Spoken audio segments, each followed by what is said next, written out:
Bill And and Ted. Ted. The Toaster featuring Bill and Ted.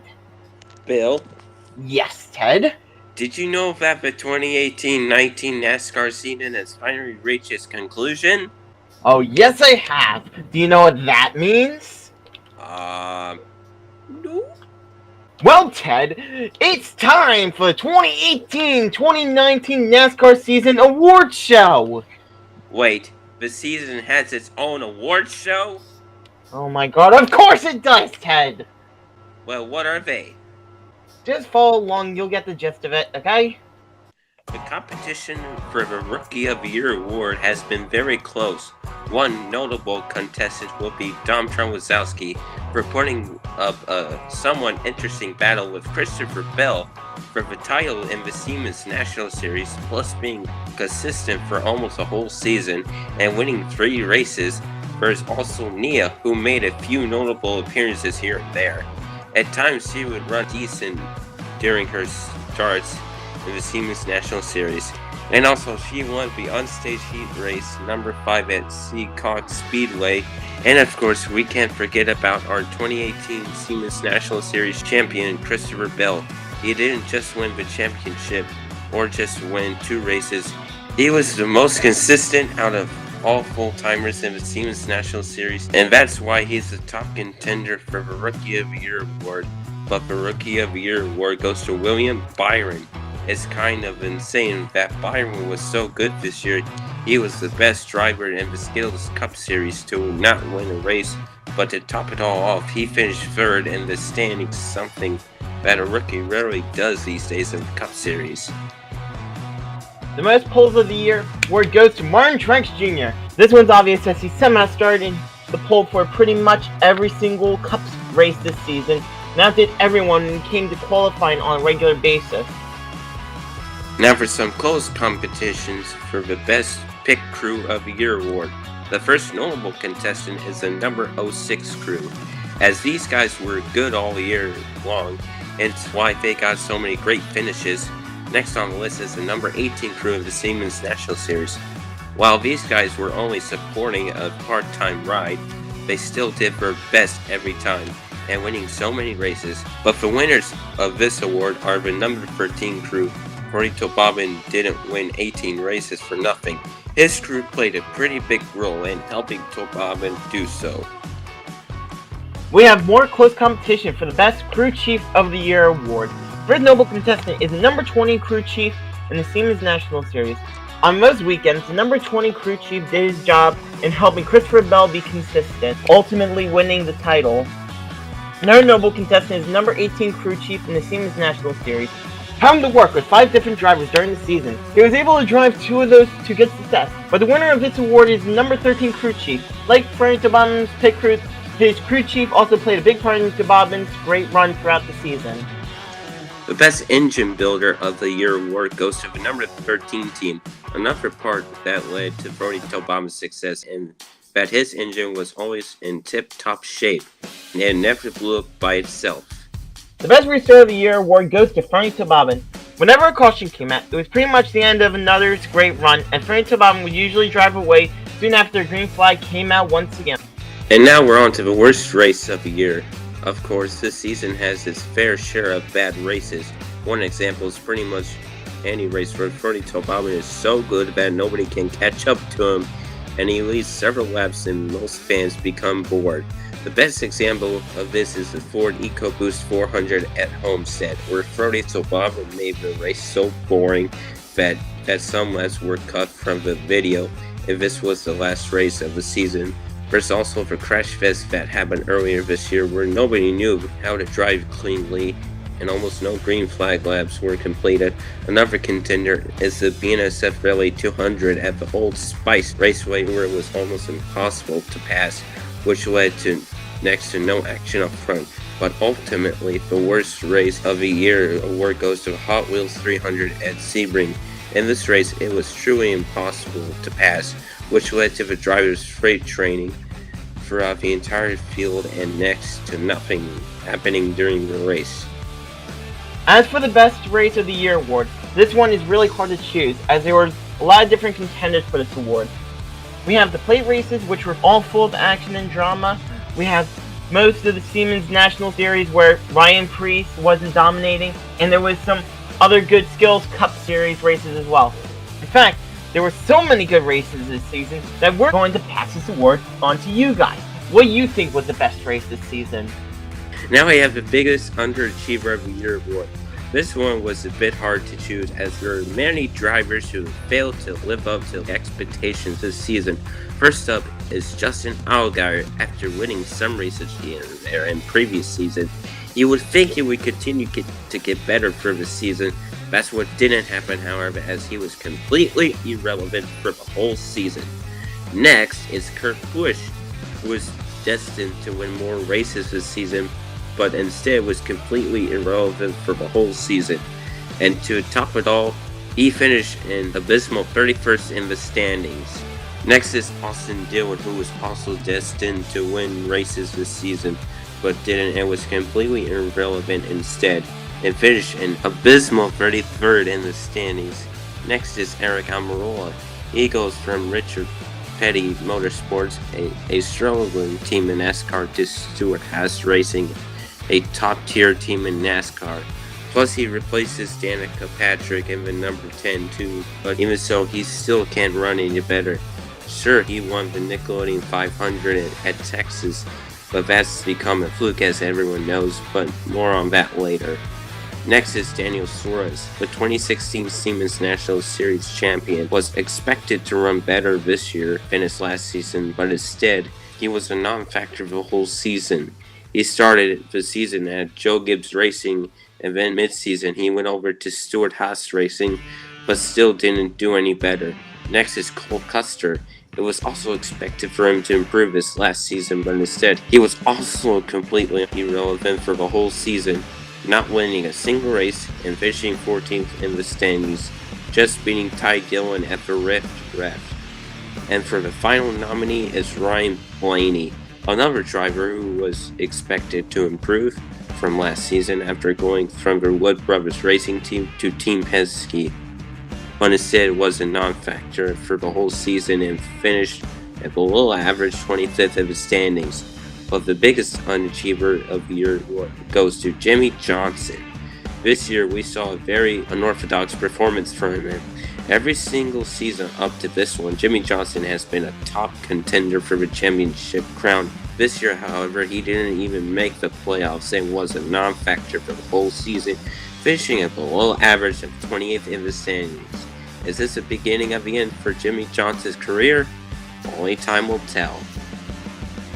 Now we go to the other end of the spectrum, to the biggest overachiever of the year award.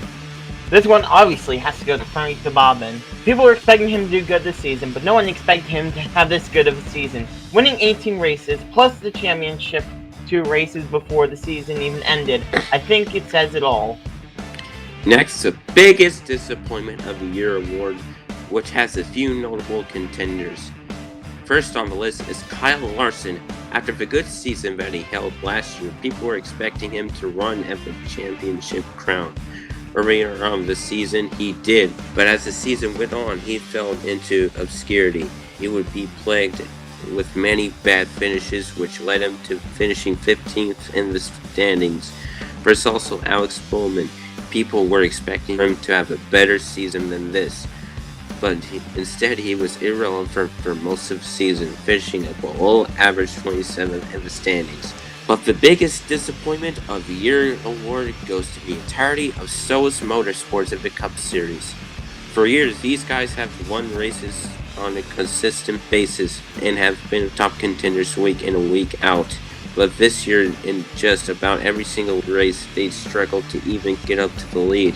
Sure, they had a few notable moments, such as Nia winning the unstaged heat race number 5 at Sinkhog, Douglas winning at Chicagoland, Rindgren almost winning at Pensacola, and all of them making the playoffs. But beyond that, none of these guys have made a big impact on the season. And of course, the biggest surprise of the year award goes to Frankie Bobbin. He gets this award for the same reasons that he got the biggest overachiever of the year award. When you look at his stats from the season, they really are a surprise. Here we go for the worst team of the year award. This is an interesting one as yet again these are a few notable contenders. First up, we have Teddy Ryan Racing. Yes, we know that this team is brand new with brand new drivers, but that doesn't excuse the fact that their performance in this season was rubbish. None of Teddy's drivers even finished in the top 20 in the standings. Plus, the drivers in question aren't very bright. Next is Stewart House Racing. Apart from Kevin Harvick, this team was really rubbish this season, as none of the other drivers did anything super impressive.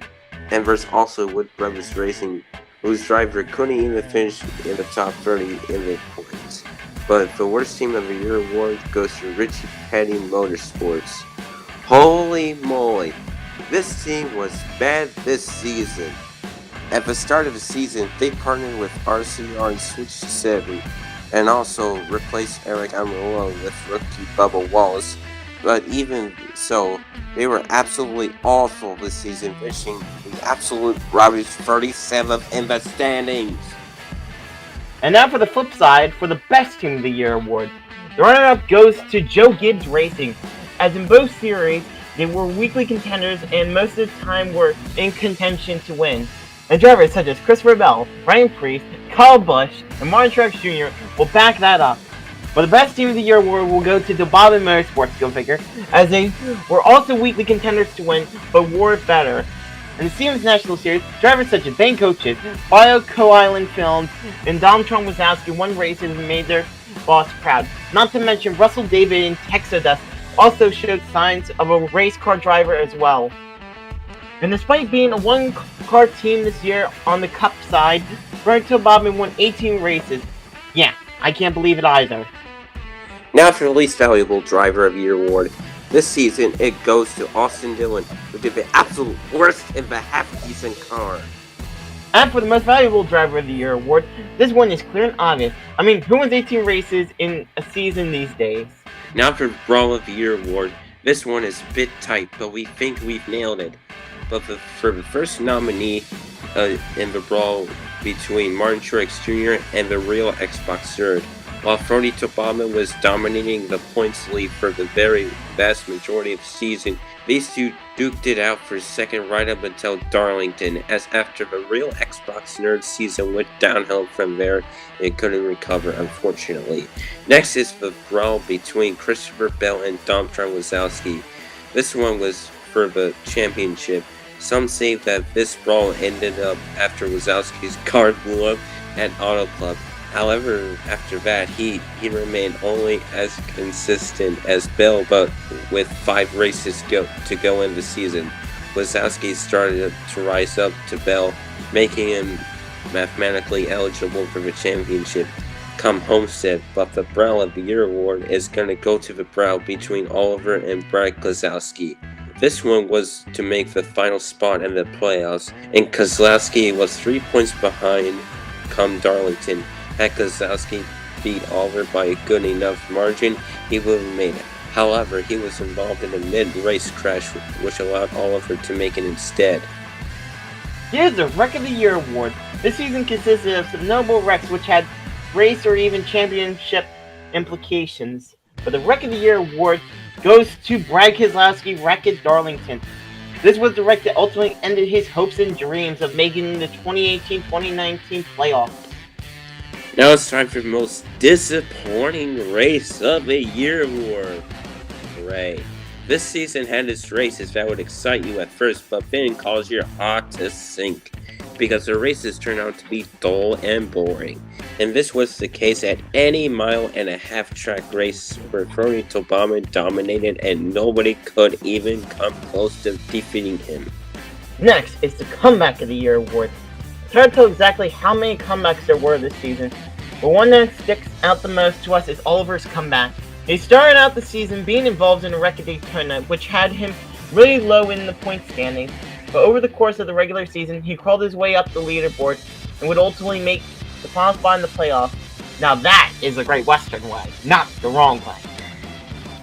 Next is the Best Marketing Achievement of the Year award. This award goes out to the best sponsor in shows and who represented the show best. The first nominee is the Bank Coaches brand. Oh God.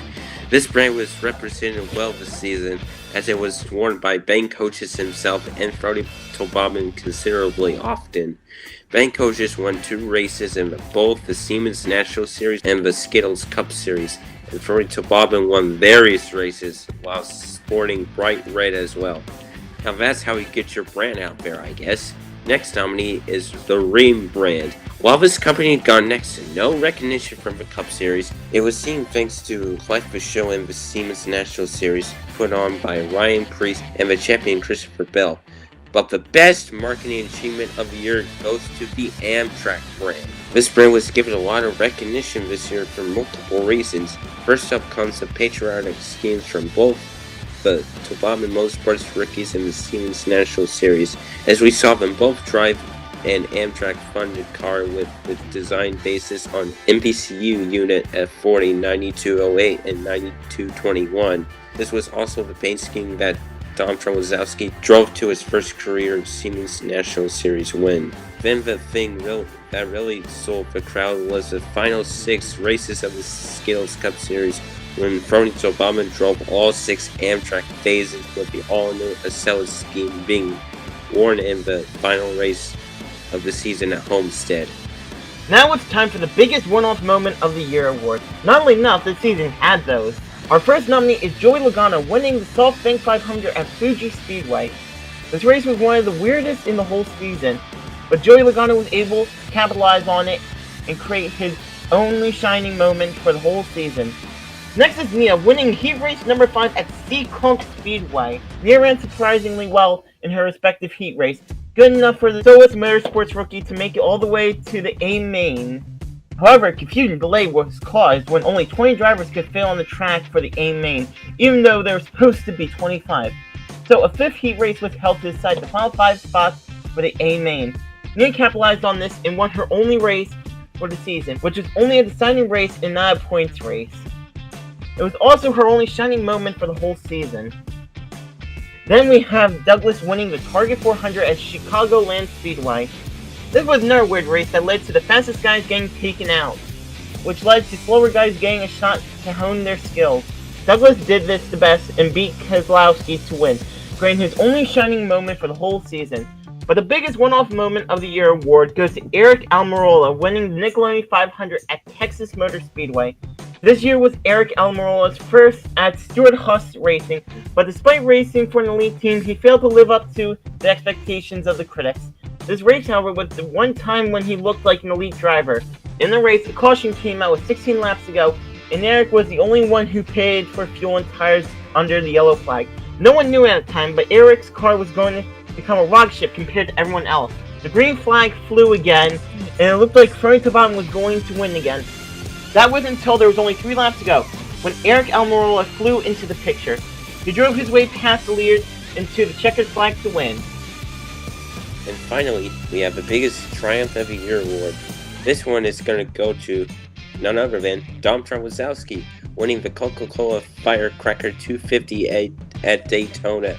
After the whole season up to this point, Tobabin Motorsports fans couldn't rejoice as another driver on the team would score their first win.